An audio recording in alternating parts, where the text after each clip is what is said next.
Welcome to our channel খাদ্য কথা। শীতকাল তো চলেই এলো। শীতকালে বাড়িতে মূলো আসবে না এটা তো হতেই পারে না। আর মূলো দিয়ে যে কোনো রান্নাই আমার কিন্তু খুব ভালো লাগে। আজ আমাদের মেনুতে রয়েছে গরম ভাত, মূলো দিয়ে ডাল, বেসন দিয়ে কুমড়ো আর বেগুন ভাজা, গুঁড়ি কচু দিয়ে মাছের ঝোল আর লাউ পাতা দিয়ে চিংড়ির পাতুরি।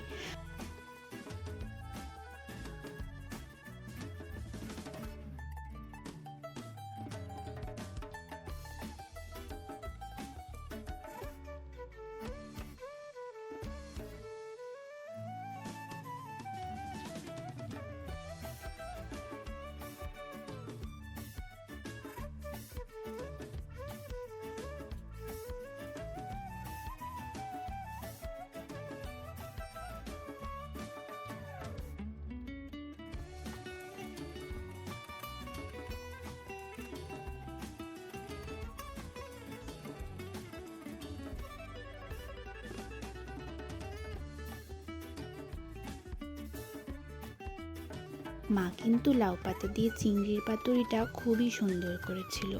আপনাদের কার কার চিংড়ির পাতুরি খেতে ভালো লাগে কমেন্টে কিন্তু অবশ্যই জানাবেন। আর চ্যানেলটাকে প্লিজ সাবস্ক্রাইব করে দেবেন। Thank you for watching.